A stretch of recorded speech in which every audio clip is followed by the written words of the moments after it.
Aspiramos a un convenio galego xusto, con salarios e condicións laborais que dignifiquen o noso traballo e que nos permitan vivir, non sobrevivir. Non somos garderías, somos escolas.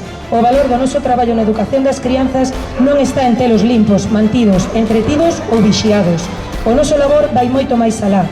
Por iso reivindicamos a dimensión educativa da nosa profesión, a inclusión desta etapa no ámbito educativo e a reducción das ratios abusivos actuais. Nós non gardamos, nós educamos. Por un convenio galego, así, ningún paso atrás. Folga xeral. Con salarios precarios e instalacións que non garanten nin a seguridade, nin a calidade do servicio que merecen os menores galegos, crianzas e mocidade en situacións límite.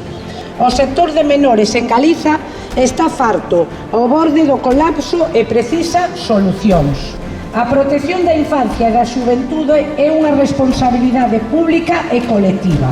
Acadar o primeiro convenio galego de menores, digno e propio, que recoñezca as nosas condicións e necesidades reais. As crianzas galegas merecen unha atención de calidade. Na discapacidade, convenio galego. En menores, convenio galego. En infantil, convenio galego. Primeiro convenio galego de atención á discapacidade. Maior dotación de recursos humanos e materiais, así como baixada das ratios, que garanta unha maior seguridade e mellor cuidado tanto do persoal traballador como das persoas con discapacidade. Non pedimos privilexios, pedimos xusticia e coherencia, cun servicio público esencial. Convenio galego xa!